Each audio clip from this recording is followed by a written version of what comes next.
Chapter 5. Between Questions and Quiet Bonds. By the time I reached 9th standard at Devnar, I was no longer the hesitant boy who had once scored a single mark in social studies. My foundation years of struggle, encouragement, and discovery had shaped me. English was still a mountain, but now I could climb it. I began to debate in class and raise doubts with confidence. Somewhere along the way, I had found my voice. It was during my high school years at Devnar that I met one of the most influential teachers in my life, Swarnalatha madam. She taught civics, but what she truly imparted went far beyond law and constitution.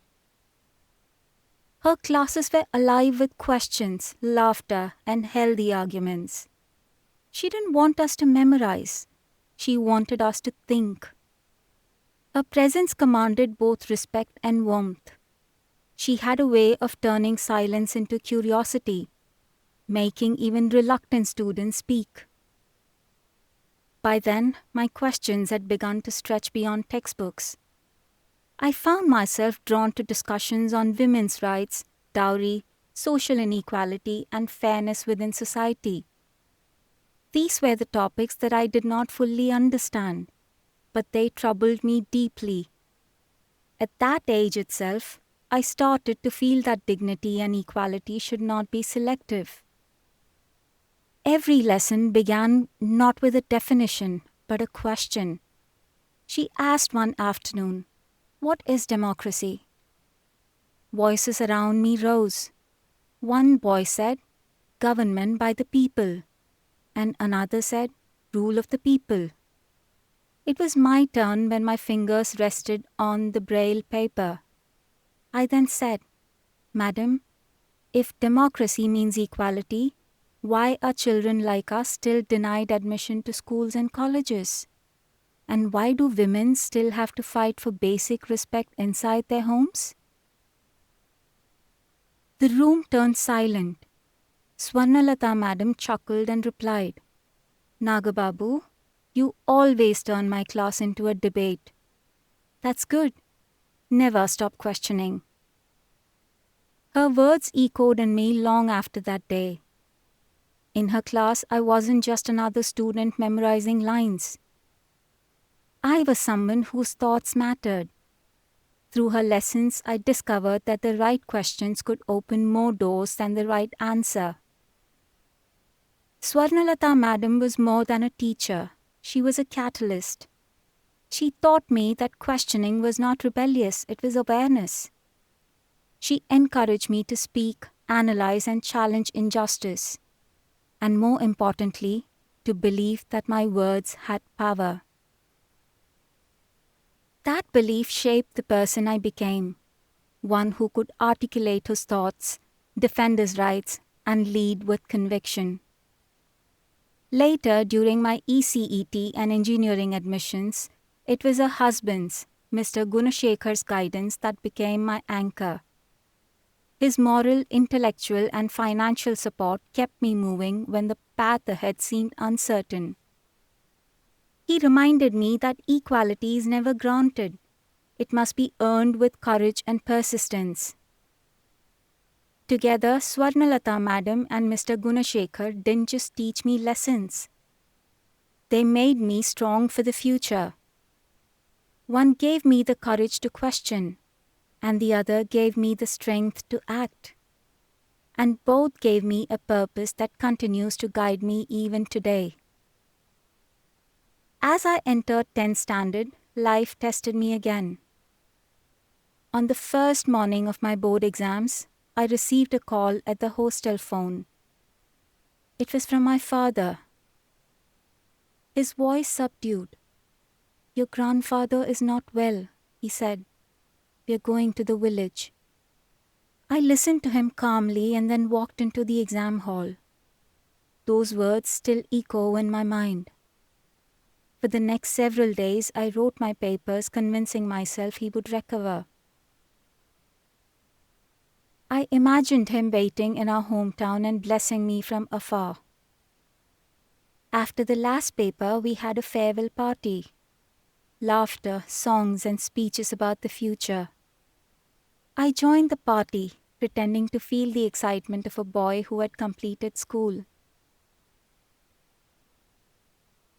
Only afterward, when my parents returned, did they tell me the truth, that my grandfather had passed away. The moment I heard, the ground beneath me seemed to have collapsed. The man who had prayed for me, who had been a pillar of strength in my childhood, was gone. And I was not told. I hadn't been given the chance to mourn him. My parents hid the news so I could focus on my exams. Though I understood them, the pain ran deep. It taught me that education sometimes demands sacrifices, even the chance to say goodbye. Around this time, another episode unfolded in our family, one that shaped the direction of my life far more than I understood then. My younger sister had been admitted to Devnar around the same time as me. The truth being, I was sent to Devnar because of her. My parents wanted both of us to study in a school that understood blindness. They felt she would need my presence, and I, in some way, went along as her companion. But life often takes strange turns. I flourished in Devnar and she couldn't. She found hostel life overwhelming. She missed her mother deeply.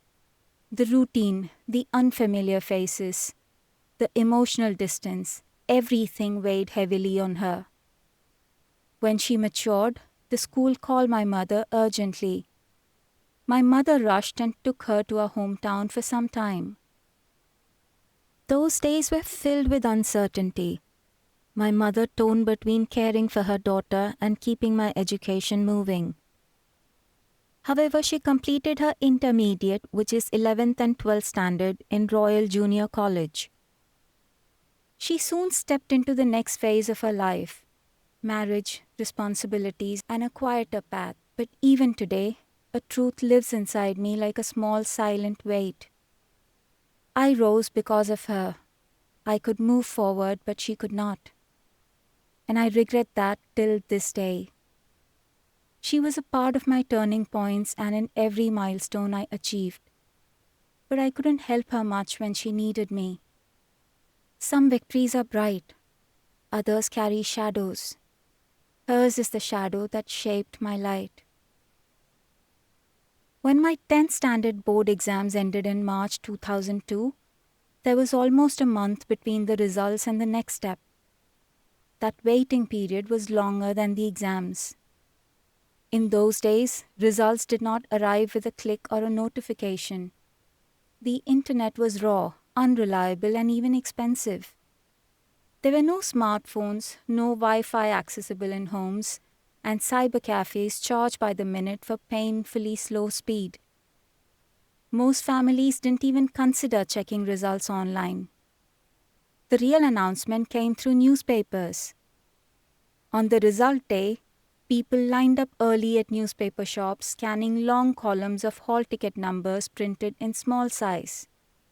Passing meant finding your number there, and the absence meant failure. It was a quiet, public reckoning. Before stepping into that moment, I did something unexpected. During my board exams, the scribe assigned to me was Jayalakshmi.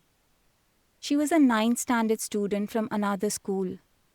She had been patient, clear, and kind. At the end of the exams, she had handed me a piece of paper with a phone number saying, "If you ever need help, you can call." That morning, before checking the newspaper, I dialed her number from a nearby public phone. "Hello, Jayalakshmi? This is Nagababu." There was a brief pause, and then her voice brightened. "Congratulations," she said warmly. I froze. "For what?" I asked, genuinely confused. "You've passed," she answered, smiling through her words. "I saw your result in the newspaper." For a moment I couldn't speak. I hadn't seen the result yet, and I didn't know my marks. But the certainty in her voice made me feel lighter and fuller. When I finally checked, my family gathered around. I had scored 68.16%. Relief entered the room, followed by questions that always come next. What now? Some relatives suggested law. It will suit you, they said. You have a strong memory, you can argue cases, and you'll earn respect. Others advised me to choose something safe, maybe a government job as a typist or a telephone operator. But deep inside, I already knew the answer. During this time, my father did something that changed my life further. He bought me a computer. It was the year 2002, and for most families like ours, a computer was a rare and expensive thing. I still remember the soft sound of that new machine in our small home, a sound that felt like the future calling. This is when one of my freelance teachers, Prasad, began visiting us every day. He too was blind, but he was skilled with screen readers and typing. Patiently, he guided me through the basics on how to use JAWS, how to navigate folders, and how to listen to a computer. In those days, I mostly worked with the demo version of JAWS, which forced me to restart the system every 40 minutes. That limitation stayed with me until my first corporate job. Yet with those interruptions, those daily lessons opened a new world of confidence. Ever since my first computer class at Devnar School, I've heard the voice of the screen reader, JAWS, reading commands aloud. I got to know where I belonged. The click of the keyboard felt like music. Computers spoke a language I understood. They followed logic, not sight. They demanded focus, not sympathy. So when people asked, law or engineering, I smiled quietly. Engineering, computers, that is my path. However, I knew that passion alone was not enough. To enter engineering, I had to clear the Polytechnic entrance exam. But finding accessible material was almost impossible. This is where Pavan's help became priceless once again. He remained a constant. Even when words failed me, knowing he was nearby made the uncertainty easier to carry. His neighbor in Buyuru owned old study books, and he shared them with me. During holidays, a girl from our street read them aloud while I listened, memorized, and practiced. Some nights the syllabus felt endless, but I repeated the same words to myself. You will rise. Those were Shravanti Madam's words, and they became my lifelong mantra. By then, hostel life had changed for me. I was no longer the frightened boy adjusting to dining hall floors and the strange-smelling washrooms. I was a senior now. Younger students came to me for help with braille or guidance about studies. I shared food, comforted them, and became the elder brother I once wished for. We celebrated every festival with pride. On Independence Day, our voices rose with patriotic songs. On Louis Braille's birthday, we gave speeches honoring the man who had lit our path. For me, standing and speaking before others was a victory in itself, proof that I had come far from the silent child I once was. At night, the hostel buzzed with laughter and whispers, but before I slept, I often thought of the road ahead. Childhood was ending. Before me stretched a battlefield, Polytechnic, engineering, and a world that would test me harder than ever. But I was ready.